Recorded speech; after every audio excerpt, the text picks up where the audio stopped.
نواز ملک اور ریاض ملک دو بھائی تھے جو ایک ہی حویلی میں رہتے تھے۔ نواز ملک کے دو بچے تھے، فیاض ملک اور الفت ملک۔ ریاض ملک کے بھی دو ہی بچے تھے، بڑی رابعہ ملک اور ان سے چھوٹا یزدان ملک، جس کی پیدائش پر اس کی ماں وفات پا گئی تھی۔ بن ماں کے بچے کو نواز ملک کی بیوی نے سینے سے لگایا تھا اور اپنے بچوں کی طرح پال رہی تھی۔ یزدان جب 2 سال کا تھا تب ریاض ملک دل کا دورہ پڑنے سے دنیا چھوڑ گئے تھے۔ اب نواز ملک اور ان کی بیوی ہی ان دونوں بچوں کی سرپرست تھی۔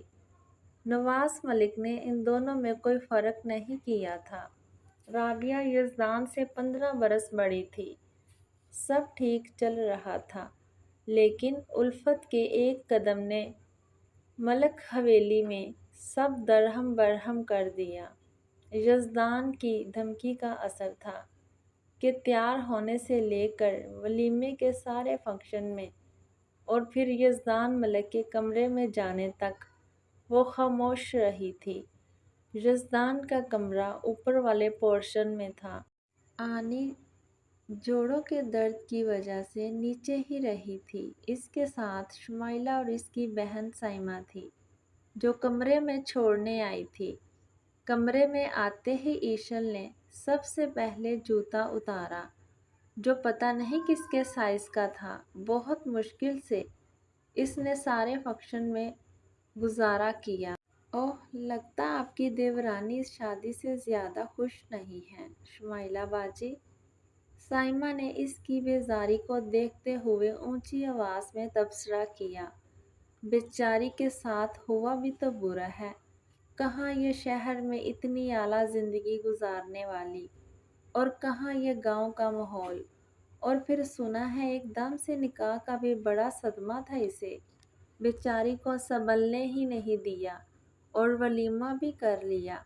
شمائلہ کے لہجے میں ہمدردی تھی۔ ایشل کوفت سے ان کی باتیں سن رہی تھی۔ باجی، یزدان کو ڈر ہوگا، جیسے پہلے ملکوں کی لڑکی بھاگی تھی، کہیں یہ بھی شہری کڑی ہونے کی وجہ سے بھاگ ہی نہ جائے۔ سائمہ کے لفظوں نے اسے آگ لگائی تھی۔ زبان سنبھال کے بات کرو لڑکی، ایشل تمہاری عام سوچ پر پورا اترنے والی لڑکی نہیں ہے۔ میں تمہارے منہ نہیں لگنا چاہتی، اس لیے بہتر یہی ہے چلی جاؤ یہاں سے۔ ایشل نے بنا لحاظ کے اسے جانے کی راہ دکھائی۔ دونوں بہنیں تن فن کرتی چلی گئیں۔ ایشل نے بے دردی سے اپنا دوپٹہ اتارا۔ وہ اس کے منہ سے بھاگنے والے ذکر کا سن کر خود کو ہی کوس رہی تھی کہ صبح اس نے ایسا سوچا بھی کیوں۔ وہ یہی سوچ رہی تھی جب اس لڑکی کی پوری بات اس کے ذہن میں آئی۔ اوہ، تو یزدان ملک کو بے اعتباری تھی۔ اور کون سی لڑکی بھاگی تھی یہاں سے، وہ حیرت سے سوچ رہی تھی۔ یزدان جب کمرے میں داخل ہوا تو ایشل منہ سر لپیٹے بیڈ پہ لیٹی ہوئی تھی۔ اسے ذرا بھی حیرت نہ ہوئی، وہ ایسا ہی ری ایکشن ایکسپٹ کر رہا تھا۔ وہ الماری سے کپڑے نکال کر چینج کرنے چلا گیا۔ اس کی واپسی پر بھی وہ ٹس سے مس نہ ہوئی۔ یزدان نے کچھ سوچتے ہوئے اسے پکارا، ایشل۔ ایشل، وہ نرمی سے پکار رہا تھا۔ اسے اپنے صبح والے رویے کا گلٹ تھا۔ جو بھی ایشل یہاں کی روایت کو نہیں جانتی تھی، اسے ہی برداشت سے کام لینا چاہیے تھا۔ وہ سب مردوں کی نظریں اس پہ ٹکی دیکھ کر آپے سے باہر ہوا تھا، لیکن اب اسے اندازہ ہو رہا تھا کہ اسے نرمی سے بھی سمجھا سکتا تھا۔ ایشے، پلیز بات سنو۔ اس کی اتنی نرمی سے پکارنے پہ ایشل کے دل کو کچھ ہوا، لیکن پھر بھی وہ ٹس سے مس نہ ہوئی۔ ایشے یار، اٹھو نا۔ وہ اس کی کلائی سے پکڑ کر اٹھا رہا تھا۔ اس کے ہاتھ لگانے پر ایشے فوراً اٹھی۔ اف مسٹر یزدان ملک، خبردار مجھے ہاتھ لگایا تو تم کیا سمجھتے ہو تمہارے کمرے میں ہو تو جیسا چاہے سلوک کرو گے؟ نہیں، بالکل نہیں۔ میں تمہاری ان جاہل گوار گاؤں کی عورتوں جیسی نہیں ہوں۔ تمہیں لگا جیسے کوئی جاہل عورت تمہاری حویلی سے بھاگی تھی، ویسے میں بھی بھاگ جاؤں گی؟ نہیں یزدان ملک، بالکل نہیں۔ میں ان عورتوں کی طرح نہیں ہوں جو چوری چھپے منہ کالا کرتی ہیں، تمہارے جیسے نام نہاد لوگوں کی عزت خراب کرتی ہیں۔ میں ایشل نمان ہوں۔ مجھے کچھ کرنا ہوگا تو ڈنکے کی چوٹ پر کروں گی۔ ویسے کتنے افسوس کی بات ہے نا، تم جو اتنی عزت کے پاسدار بنے پھرتے ہو، تمہاری کوئی عورت گھر سے بھاگ گئی۔ کیا عزت بچی ہوگی تم لوگوں کی گاؤں میں؟ لوگ تو تھو تھو کرتے ہوں گے۔ چے چے، ویسے تھی کون وہ؟ تمہاری بہن یا؟ اور بس یزدان کی برداشت بھی یہی تک تھی۔ اس کا ہاتھ اٹھا تھا اور ایشل کے نازک چہرے پر نشان چھوڑ گیا۔ بس اب میں تمہارے منہ سے ایک لفظ بھی نہ سنوں، سمجھی؟ اور آئندہ اتنا ہی بولنا، بعد میں جتنا تم برداشت کر سکتی ہو۔ وہ انگلی اٹھائی سے وارن کرتا سرخ چہرے کے ساتھ کمرے سے نکل گیا۔ ایشل منہ پر ہاتھ رکھے بے آواز رو رہی تھی۔ وہ ساری رات کمرے سے باہر رہا تھا۔ سوچ سوچ کے اس کی شرانیں پھٹ رہی تھیں۔ وہ کیسے گزارا کرے گا اس لڑکی کے ساتھ؟ محبت اپنی جگہ، لیکن وہ جیسے منٹوں میں اگلے انسان کو پستیوں میں گرا دیتی ہے، وہ مجھ سے کبھی بھی برداشت نہیں ہوگا۔ دو ہی راستے ہیں، یا اسے چھوڑ دوں یا برداشت کروں، لیکن میں چھوڑ بھی تو نہیں سکتا۔ کیسے چھوڑ دوں؟ میں یہ بات سوچنا بھی نہیں چاہتا کہ وہ دوبارہ ہم سب سے دور جائے۔ برداشت کرنا ہوگا تمہیں یزدان، صرف اور صرف برداشت۔ وہ چھت پر ٹہلتے ہوئے خود کو برداشت کا سبق دے رہا تھا، جب اسے ٹائم کا احساس ہوا۔ فجر ہونے والی تھی اور فجر کے ساتھ ہی سب گھر والوں نے اٹھ جانا تھا۔ ایسے میں وہ کمرے سے باہر نہیں رہ سکتا تھا۔ یہی سوچ کر اس نے قدم اپنے کمرے کی طرف بڑھائے۔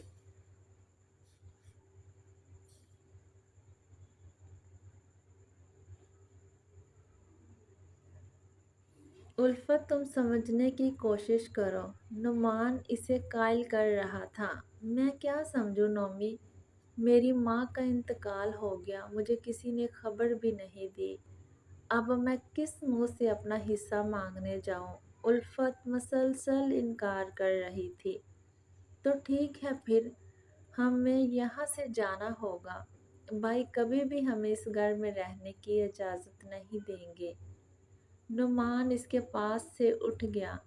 نعمان، ایسا نہیں ہو سکتا، بھائی کچھ انتظار کر لے، ہمارا بچہ ہوگا تو میں اسے ساتھ لے کر جاؤں گی، شاید بابا جان کچھ رعایت کر دیں۔ الفت کے دماغ میں نئی بات آئی۔ میں تو انتظار کر لوں، لیکن بہت مشکل ہے کہ بھائی انتظار کریں۔ لیکن تم بات تو کرو، ہو سکتا ہے وہ مان جائیں۔ الفت کو امید تھی۔ ہاں کرتا ہوں کچھ۔ نعمان باہر چلا گیا۔ پیچھے الفت اپنی سوچوں میں مگن ہو گئی۔ نعمان تو مل گیا تھا اسے، لیکن اس کے بدلے کیا کیا کھونا پڑا تھا۔ ماں کی دائمی جدائی اسے اندر ہی اندر کاٹ رہی تھی۔ یزدان جب کمرے میں آیا تو ایشل اس جگہ پڑی ہوئی تھی۔ وہ روتے ہوئے سوئی تھی، شاید تبھی اس کے رخسار پر آنسوؤں کی قطار میں اپنا نشان چھوڑ گئی تھی۔ اس کے رخسار پر یزدان کی انگلیوں کے نشان ابھی بھی موجود تھے۔ اس کے دل کو کچھ ہوا، وہ بے اختیار بیڈ پہ اس کے قریب آیا۔ وہ سوتے ہوئے کوئی معصوم سی بچی لگ رہی تھی۔ یزدان کا ذہن سالوں پیچھے چلا گیا۔ بی بی جان، یہ پری کہاں سے آئی ہے؟ بی بی جان جو روتے ہوئے 1 سال کی ایشل کو دیکھ رہی تھی، یزدان کے پوچھنے پر اس کی طرف دیکھا۔ بیٹا، یہ الفت باجی کی بیٹی ہے ایشل۔ الفت کے نام پر یزدان کے چہرے پر ناگواری آئی۔ وہ بچہ تھا لیکن اتنا چھوٹا بھی نہیں تھا کہ جان نہ پاتا الفت کی وجہ سے اس کے خاندان کو کتنی رسوائی کا سامنا کرنا پڑا تھا۔ وہ فوراً وہاں سے اٹھا تھا۔ جب اس پری کے رونے کی آواز پر مڑ کے دیکھا، مجھے لگتا ہے اسے بھوک لگی ہے۔ یزدان تم اسے گود میں لے کر بیٹھو، میں تب تک اس کا فیڈر بنا کر لاتی ہوں۔ بی بی جان نے وہ پری اسے پکڑاتے ہوئے کہا۔ وہ اسے گود میں لے کر بیٹھ گیا۔ وہ ننھی بچی اب بھی رو رہی تھی۔ یزدان اسے چپ کروانے لگا۔ پری چپ ہو جاؤ، دیکھو گندے بچے روتے ہیں، آپ تو اچھی بچی ہے نا۔ یزدان اسے ایسے سمجھا رہا تھا جیسے وہ 1 سال کی نہیں بلکہ بڑی بچی ہے۔ یزدان کی بات کرنے سے وہ چپ ہو گئی، پھر کھلکھلا کر ہنسنے لگی۔ یزدان کو وہ ہنستی ہوئی پری بہت پیاری لگی۔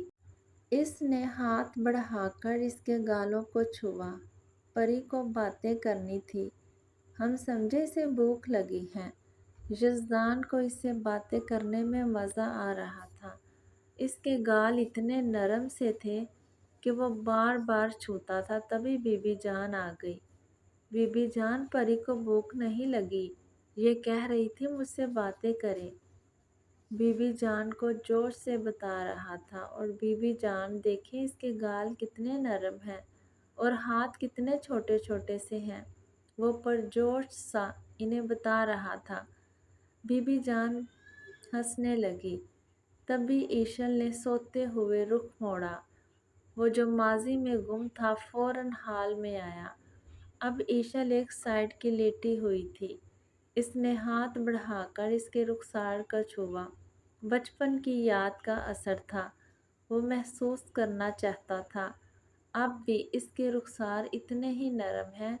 ہاں واقعی، اب بھی اس کو چھونے سے ایسا لگا تھا جیسے روٹی کو چھوا ہے۔ وہ مسکرایا، مگر پھر اس کی باتیں یاد آ گئی۔ کاش ایسے جتنی تم معصوم لگتی ہو زبان سے بھی اتنی ہی معصوم ہوتی، اور اگر تمہیں پتہ چل جائے کہ کن کے بارے میں کیا کہا ہے تو کیا حال ہوگا تمہارا۔ کاش تم کچھ سمجھدار ہو جاؤ تو میری زندگی بھی کچھ سہل ہو جائے۔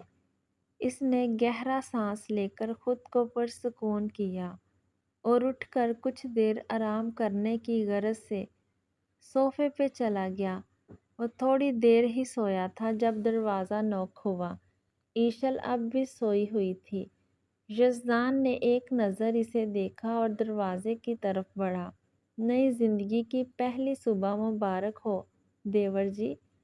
دروازہ کھلنے پر شمائلہ نے مسکرا کر کہا۔ شکریہ بھابھی۔ یزدان مجبوراً مسکرایا۔ ارے ایشل نہیں اٹھی ابھی تک؟ اسے بتایا نہیں تم نے یہاں صبح دیر تک سونے کی اجازت نہیں ہے؟ پہلے دن ہی سمجھاؤ گے تو فائدے میں رہو گے، بعد میں بڑی مشکل ہوگی۔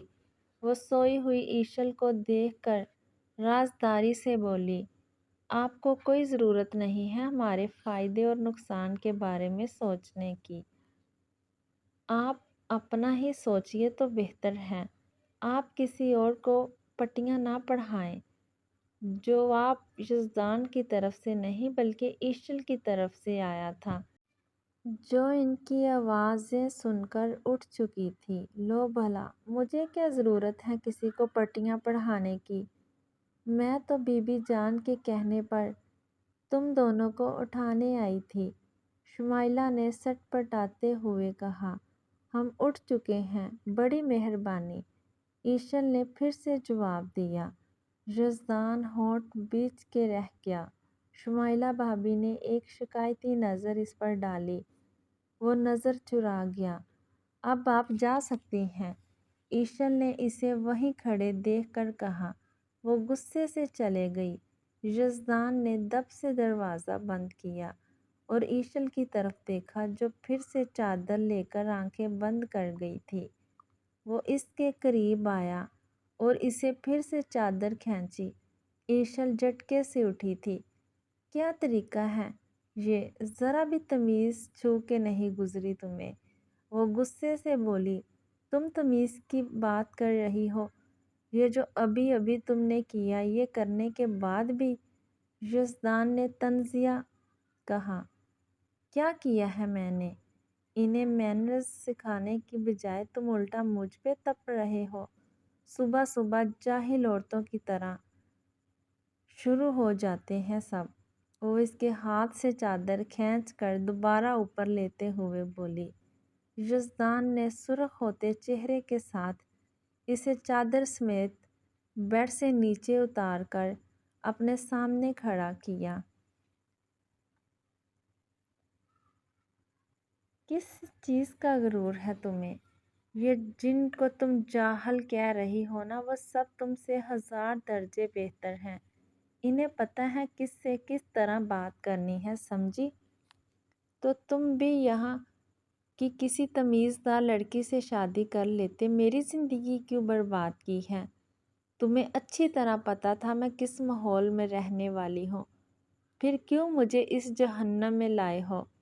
تمہیں کوئی تمیزدار لڑکی چاہیے نا، تو تم ایسا کیوں نہیں کرتے؟ طلاق دے دو مجھے، پھر میری طرف سے جس سے مرضی شادی کرنا۔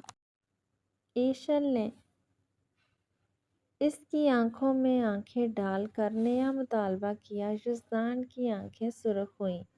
اس نے ایک جھٹکے سے اس کے بال پکڑے۔ آج یہ لفظ زبان سے نکالا ہے، آئندہ نکالا تو زبان گدی سے نکال کے ہاتھ پہ رکھ دوں گا۔ تم یزدان ملک کی بیوی ہو، اور جب تک یزدان ملک کی سانسیں ہیں تب تک تمہارے نام سے میرا نام کوئی نہیں ہٹا سکتا۔ تم بھی نہیں، سمجھی؟ کرتا ہوں تمہارا بندوبست، ساری تمیز آ جائے گی تمہیں۔ وہ ایک ہاتھ سے اس کے بال پکڑے اور دوسرے ہاتھ سے اس کی تھوڑی کو پکڑے کہہ رہا تھا، مارے تکلیف اور ہتک کے۔ ایشل کی آنکھیں برسنے لگی۔ اس کی آنکھوں میں آنسو دیکھ کر وہ جیسے ہوش میں آیا اور اسے فوراً چھوڑا۔ 10 منٹ میں تیار ہو کر باہر آؤ، ورنہ اس سے بھی بری طرح پیش آؤں گا۔ وہ اسے وارن کرتے روم سے نکل گیا۔ نعمان کے بھائی بہت مشکل سے مگر مان گئے تھے۔ چند ماہ بعد الفت نے ایک پیاری سی بچی کو جنم دیا۔ بچی اتنی پیاری تھی کہ اسے گود میں لیتے ہی نعمان کے بھائی نے اپنے بیٹے سے منسوب کر دیا۔ الفت کو یہ بات اچھی نہیں لگی تھی، مگر نعمان کی وجہ سے وہ چپ کر گئی۔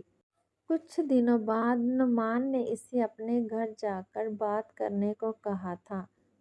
الفت نے منع کرنا چاہا مگر اب کی بار کوئی بہانہ نہیں چل پایا۔ نعمان اسے ملک حویلی کے سامنے اتار گیا۔ گود میں ایشل کو لیے وہ حویلی کے دروازے کے پاس آئی۔ چوکیدار نے اسے دیکھتے ہی پہچان لیا اور اندر جانے دیا۔ الفت کو دیکھ کر ملکوں کی حویلی میں پھر سے طوفان آیا تھا۔ بابا جان اور فیاض بھائی نے اسے بری طرح دھتکارا تھا۔ وہ جانتی تھی وہ اسی سلوک کی مستحق ہے، لیکن اگر وہ ان لوگوں کو منائے بنا واپس گئی تو وہاں بھی اس کے لیے دھتکار ہی تھی۔ وہ بابا جان کے پاؤں میں پڑی گڑ گڑا رہی تھی جب رابعہ نے دل کے ہاتھوں مجبور ہو کر انہیں وہاں سے اٹھایا تھا اور بابا جان کے آگے ہاتھ جوڑ دیے۔ فیاض بھائی غصے سے وہاں سے چلے گئے تھے۔ اس سے کہو اپنی ماں کو مار کر اب یہ اپنے باپ کو مارنے آئی ہے کیا؟ بالآخر بابا جان بولے۔ الفت ان کے سینے سے لگ گئی، لیکن بابا جان نے اسے پیچھے ہٹا دیا۔ بابا جان، بس ایک دفعہ معاف کر دے، اس ننھی جان کی خاطر ہی۔ الفت نے ایشل کو ان کے سامنے کیا۔ روتی ہوئی ایشل انہیں الفت کی کاپی لگی تھی۔ بے اختیار ہی انہوں نے اسے گود میں لیا تھا۔ اسے پیار کرنے کے بعد انہوں نے رابعہ کو مخاطب کیا۔ رابعہ، اسے کہو ہم اپنی ننھی جان کے لیے اسے یہاں آنے کی اجازت دیتے ہیں۔ مگر یہ ہمارے سامنے نہ آئے۔ وہ ایشل کو پکڑاتے ہوئے چلے گئے۔ حویلی کے دروازے اس کے لیے کھل چکے تھے۔ وہ ہفتے میں 2-3 دفعہ چکر لگاتی تھی۔ نعمان کے بھائی اس پہ بہت پریشر ڈال رہے تھے، لیکن وہ چاہ کر بھی اپنے اندر بابا جان سے بات کرنے کا حوصلہ نہیں کر پا رہی تھی۔ اسی طرح 1 سال گزر گیا۔ ایشل کو افتخار راجپوت بچپن سے ہی بیٹی نہیں بہو بلاتا تھا۔ وہ ایک شاطر آدمی تھا، جانتا تھا جو جائیداد الفت کو ملے گی وہی ایشل کی ہی ہوگی، لیکن پہلے ملکوں سے حصہ لینا ضروری تھا۔ لیکن الفت تھی کہ بات ہی نہیں کر رہی تھی۔ ایسے ہی ایک دن افتخار راجپوت نے لڑ جھگڑ کر ان دونوں کو حویلی بات کرنے بھیجا۔ الفت اور نعمان بھی حویلی آئے تو رابعہ کی زبانی انہیں پتہ چلا کہ بابا جان تو گھر نہیں ہیں۔ وہ دونوں واپس جانا چاہتے تھے، لیکن رابعہ نے انہیں جانے کا کہہ کر ایشل کو اپنے پاس رکھ لیا۔ 1 سال کی ایشل سے ان کا کافی دل لگ گیا تھا۔ الفت نے منع نہ کیا، نعمان نے بھی کوئی اعتراض نہ کیا، لیکن جاتے ہوئے الفت رابعہ کے پاس رکی تھی۔ تم بہت اچھی ہو رابعہ، کاش میں بھی تم جیسی ہوتی۔ میں تو تمہاری جیسی نہیں ہو سکی، مگر تم ایشل جو زیادہ سے زیادہ اپنے پاس رکھا کرنا تاکہ یہ تمہاری جیسی ہو۔ اس کا تایا چاہتا ہے وہ اسے اپنی بہو بنائے، لیکن رابعہ تم اسے چھپا لینا کہیں بھی، مگر اسے مت دینا۔ وہ بہت شاطر خاندان ہے۔ میری ایشل کے ساتھ جانے کیسا سلوک کریں، اور ویسے بھی میرا دل کرتا ہے ایشل اس حویلی میں دلہن بن کر آئے۔ الفت جانے کہاں سے کہاں کی باتیں کر رہی تھی اور رابعہ ناسمجھی سے اسے دیکھ رہی تھی۔ الفت ایشل کو پیار کر کے مسکراتے ہوئے چلے گئی۔ رابعہ کو اس کی باتوں کی سمجھ تب آئی جب الفت اور نعمان کی ایکسیڈنٹ میں ہونے والی وفات کی خبر آئی۔ ایشل منہ دھو کر انہی کپڑوں میں باہر آ گئی۔ وہ مزید یزدان کا غصہ نہیں سہنا چاہتی تھی۔ سیڑھیوں سے اتر کر وہ ڈرائنگ روم میں آئی، جہاں آنی اور یزدان بیٹھے ہوئے تھے۔ بابا جان دوائی کھا کر سوتے تھے تو وہ فجر پڑھ کر دیر سے ہی اٹھتے تھے۔ اس نے ان کے پاس رکتے ہوئے سلام کیا۔ وعلیکم السلام میری بیٹی، ادھر میرے پاس بیٹھو۔ انہوں نے اسے اپنے پاس بٹھایا۔ دوسرے صوفے پر اخبار پڑھتے یزدان نے اخبار سے نظر ہٹا کر اسے دیکھا۔ سست ہوا سرخ چہرہ، رونے سے سوجی ہوئی آنکھیں۔ اسے پھر سے غصہ آیا۔ تھوڑی دیر بعد آ جاتی بیوقوف، اس نے دل میں سوچا۔ ایشو، طبیعت ٹھیک ہے؟ کیا حال بنا ہوا ہے تمہارا؟ دانی، اس کی طبیعت ٹھیک نہیں تھی تو تم مجھے بتا تو دیتے، میں اسے کمرے میں ہی ناشتہ بھجوا دیتی۔ آنی نے فکر مندی سے کہا۔ میرے سامنے تو ٹھیک تھی، خیر میں ذرا کھیتوں کی طرف جا رہا ہوں۔ یہ کہہ کر اس نے گاڑی کی چابی اٹھائی اور چل دیا۔ ایشل نے قہر بھری نظروں سے اس کو دیکھا اور پھر آنی کو اپنی طبیعت کے بارے میں تسلی دینے لگی۔ وہ کچی سڑک پر گاڑی بھگا رہا تھا جب دوسری طرف سے آتی جیپ اس کے سامنے رکی۔ یزدان نے بمشکل بریک لگائی۔ وہ جانتا تھا جیپ کس کی ہے، اس لیے باہر نہیں نکلا۔ صبح صبح وہ مغز ماری نہیں کرنا چاہتا تھا، لیکن سامنے والا بھی ڈھیٹ تھا۔ جب کچھ دیر تک یزدان باہر نہ نکلا تو وہ خود اس کی گاڑی کی طرف آیا۔ اسے آتا دیکھ کر یزدان بھی باہر نکلا۔ کیا تکلیف ہے تمہیں؟ راستہ کیوں روکا؟ یزدان نے اس کے قریب آنے پہ پوچھا۔ اچھا نہیں کیا تم نے یزدان ملک، میری منگیتر سے بیاہ کر کے، انجام بہت برا ہونا تمہارا۔ بلال راجپوت غصے سے پھنکارا۔ اچھا میں تیار ہوں، تم جیسوں کی گدڑ بھبکیوں سے ڈرنے والا نہیں ہوں۔ یزدان اسے جواب دے کر پلٹ کر گاڑی کی طرف بڑھا۔ بڑی اکڑ ہے تم میں بھی اور میری منگ میں بھی، اس کو بھی نہیں چھوڑوں گا۔ ہاتھ اور زبان دونوں بڑے چلتے ہیں اس کے، اسے کہنا اب تیار رہے میرے جواب کے لیے۔ بلال کی بات پر یزدان دوبارہ اس کی طرف آیا۔ اس کی اکڑ ہی بتاتی ہے کہ وہ یزدان ملک کی بیوی ہے اور یہ پہلی اور آخری بار برداشت کر رہا ہوں۔